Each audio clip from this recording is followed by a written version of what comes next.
ilwaa maarree maalmaa jirtu taate nuti ilwaa akka feenu goonee akka atillee shaarra fi jisni goona ni beektaa amma yoonii fi kanii fi ilwaachi akkanatti haasoftu taate jechuudha ilmaan kee dhufnee mana keessaa guurree jechuudha akka ati guyyaa san gabbaatee huccuu facaatee shaarra fi jisni godhaa jechuudha kanaafi nuti laagartee dandeettii qabnu humna qofa hin ta'e waan sanii addaati ammallee san dabalataa ta'e raajulleen akka mana kee hin dhufnes goonee jirra jechuudha raajullee akkanti goone akkuma agarsiisanti ilwaa qabee jirtan agartanii jirtanii ilwaa ni qabe malee waata kan goone amma jechuudha isii qabee mana kaa'ee jechuudha bira taa'u jirti garuu immoo akka namni silaa godhee gartee akka isaan na godhan sanii jechuudha waata kan goone normaal tumbee akka isiin na janajjatee faayoodhaaf na yaamtee na tuma sanillee hin tumne jechuudha garuutu maaliif ni beektaa intala dhalaatii namni obboleettii illee ni qaba garuu akka faayootiin faayoon maali ni beektaa deemtee jechuudha manatti na yaamtee jechuudha akkuma ati jechuudha ilwaadhaan jana janiitii fidii na bira jettanii manatti itti na yaamtee manan na cafee sagartee akka sundaan wallaalee si miti jechuudha maaliif beekaa argee malee garuutu akka itti naasa amma dura cafeexee na tumtee obboleettii illee tumte san inni irraanfannee aanuma gara taa'u jirti sanumaafuu ammaan tana isii wanni qabee guddisee maal beektaa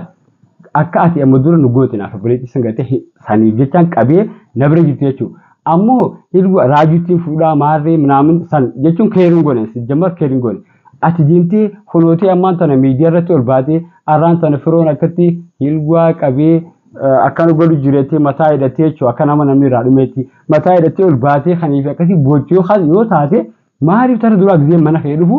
na tasgabbeessee akka nama dhiiraa tokkotti maaliif taa'inaan ijji na cafeexee maal na gootee sanumta kanii irraan fudhatti fakkaateef garuu maaliif beekaa obseeti maal hanqaan anis haagwaaniin itti yaadatan godhuu galmaan gahuu jeeti si jalaan to'achuu jiraachuu dureen ilmoo teeffaa lachuu fuudheetiin kuteeni si maraachuu jeeti yaade garuu ilmoo sanis gartee waa takka diideetti tokko wala beekee sanii fi dhiisee jechuudha hilwaan dhufnaan hilwaa kunuutii akka dandeejitti yaa saniinis anis jechuudha qabee kunoo ammaan tana na bira jirti jechuudha yoo ati immoo kaniin akkaan hilwa irratti hamtuu hedduu hin yaanne goote feete jechuudha oddeentee miidiyaa irratti haasoytee waa hedduu wartee ifirraa yaasin kan jettee hin haasoyin jechuu hedduu garuu yoo immoo haati deemtee haasoytu taate ani immoo irratti hin dalaga hilwa akka dasna jeessa maaliif na bira jirti waan ta'eef isii amma cal godheetiin jira cal zim agartee miti cal godheetiin jira akkasuma ijoolleen akkana na bireetti waraanni keenyas akkana caqee jechuudha garuutu san hunda daran maalii beektaa siifi raajulleen gaafsan jechuudha nadhee jiranii biyaa kenni nadhees jechuudha sababa keetitti manatti gartee gaafa jajjabeessanillee na cafqee dhiigallee irraa buusanii beekan san hunda irraa fannee jechuudha obboleettii illee akkas daran gootan barbareetti gootanii maal gootanii kilooroksii aanallee akkas godhutan aana khadiiraallee jechuudha faayoodha tatan hunda gootanii beektaa na cafeettee akkas gooti hin irraanfanne garoon maaliif san hunda jechuudha wanni kana godhe obboleettii ija cafeettee naaf cafeettee ammas deebi'ee maali ni beektaa ati akka rijaala tokko akka nama rijaalaa daranitti jechuudha mana keessatti na tumu turte ani kun dhiira garuu si kabaju jira maaliif isa kabajeta yoo se'ee jechuun irraan fakkaatutti ammas raajuun kun jechuun wajjin nyaannee jira waan ta'eef jechuun akka nama tokkotti wajjin nyaannee jira hin irraan falle sanunda saniifiin sababa keessatti walitti illee bu'uun oollu garuu isin qaama tokko ni beektaa saniif walitti bu'uun oollu jeeti malee kan nuti gizii ati naqabtan sidhoo wallaalee deebitee hilwaallee micoo gandaa fiddee gubbanna darabdanii na tumuu feetan nallee tumtanii jirtan jechuudha ishiin kun amma na bira jirti atillee yoo fete heerufta bakka sana seenaan jechuudha sanii achitti immoo ati halkanii guddaa gizee ati bakkaan an jiru san deemtu siin arga si qabu wallaalee si miti jechuudha beekaatiin agartee miti dhiise isummaan takkisiin qabitanu ni geessi jee dhiise jechuudha amma ati ilma guddifattaa raajuunis si bira hin jiru jechuudha saniifiin caljees dhiisu jira malee si qabee akkaan hilwaa godhe kana daran si godhu wallaale yoo ati amma adeemtee viidiyoodhaan jechuu ol baatee miidiyaa irratti haasawtee kana jechuudha taate hilwaa gartee miti akka dasna jeesan godheetiin ol baase amma viidiyoon ol baase jechuudha viidiyoo ol baase viidiyoo san dareen ol baase jechuudha gizee waan tokko godhu deemtu itti yaaddi godhi maali ni beektaa ana ilma dhiiraati kana cafee san hin irraanfadhu si ni beektaa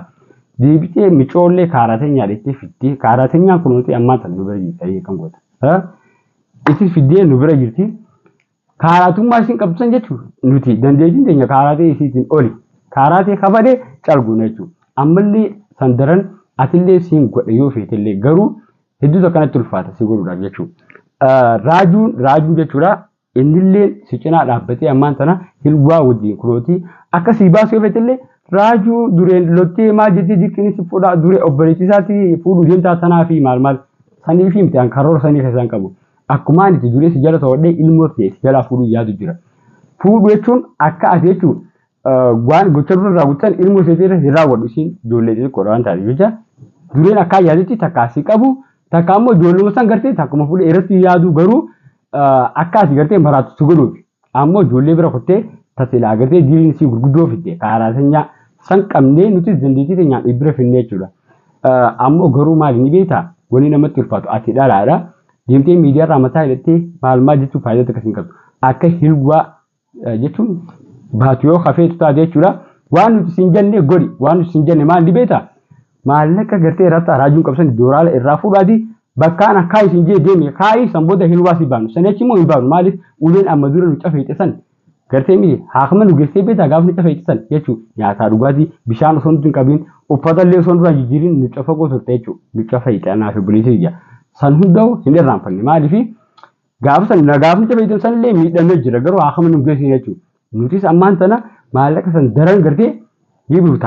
hawaala buufta hilwaarraa ni buufta san booda hilwaa si baana maallaqa guddaa gaafate jechuudha. Sana achitti mun baatu amma yoo baasu baantu illee nuti waa takkatti gaafatamtu si micoon warra gandaati si jechuudha. Maatiin keessan illee walitti dhufanii ammaan tana yaa'ii godhamu mushaakila jechuudha Itoophiyaatti ati immoo kana hunda jaanne maaliif micoo gandaati yoo ilmoo irra dhiisee deemes naaf guddiftii maal jechuufi isii intala gandaa raajuu keetti ilaaltee fiddee jechuudha duruma qabdeettee durummaan isiin qabdus kunoo durummaa wajjin ajjeetti nu bira durummaan nu bira jirti ammaan tana hara biraa hin barbaadiin. Hilwaalee ni bira tayyee mattu seera kanaatti garuu ni beektaa amma dabalataa akka jechuun waan isiimu raajuunis akka inni gartee miti guyyaa torbee takka guyyaa shaniif mana kee kanatti ulaan qabannes goonee jirra jechuudha. Maaliif jechuun ittiin mi'a sun ta'e beekamtii teenyaan goone dandeettii teenyaan goonee jirra jechuudha. Gizeenyi guyyaa shanas san booda sii dhibe yaadee jechuun waan wal mareetanii mareedhaati karaa isiniif irra gabaabaa. Nuti maakana jaati maallaqa hanqa nuti feersan nu buusa ilwaa isiniif gadi sana jechuun waa takka gadhiisuu hin dandeenye jechuudha. Dureen raajuutti maarree itti fiiguu turte silaa ati raajuu jettee tasgabbeessee maal jette amma inni kan si gargaaru ta'a jechuudha amma si gargaaree dhiisee waa takka indaa'um miidiyaa irratti illee boo'uutti hin jiru agartee akka inni miidiyaa irratti hin baanilles goonee jirra jechuudha. Garuu guyyaa shana san booda jechuudha ammaan tana nuti illee torbee takka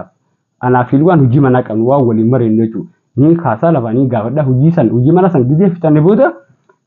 gaafii isin nu gaafatan isin deebisuudhaaf qallaali jechuudha. Saneechitti immoo ijoollee saayiban kijaas fideetiin hilwaa irra deemsisa akka barbaachisan goone jechuudha. Maaliif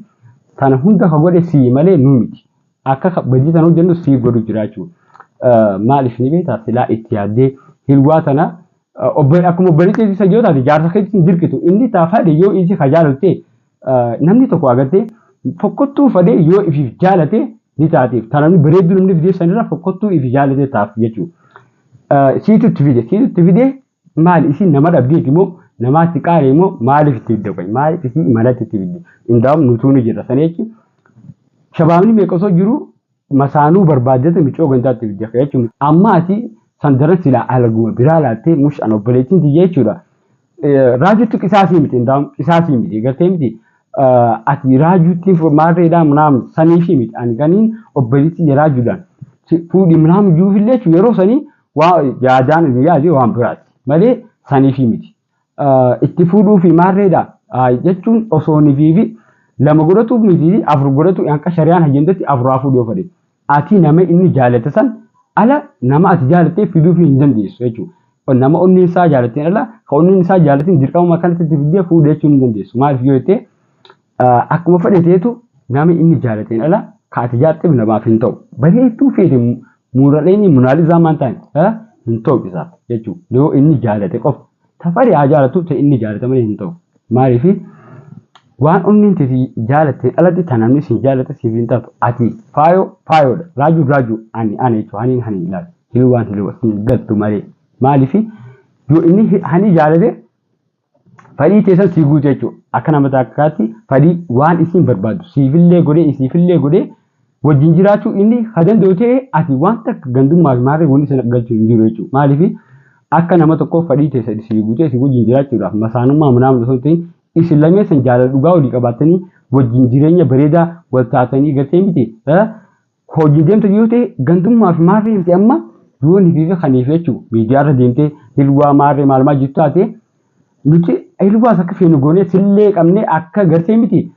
jechuun ati jaarti raajuuti waan ta'eef akka atillee shaarra fiitu sin goona ni beekta amma yoonii fi khaniifi hilwaachi akkanatti haasoftu taate jechuudha ilmaan kee dhufnee mana keessaa guurree jechuudha akka ati guyyaa san gabbaatee huccuu facaaftee shaarra fiitu sin godhaa jechuudha. Anaafi nuti gartee dandeettiin qabnu humna qofa hin ta'e waan sanii addaati ammallee san dabalataa ta'e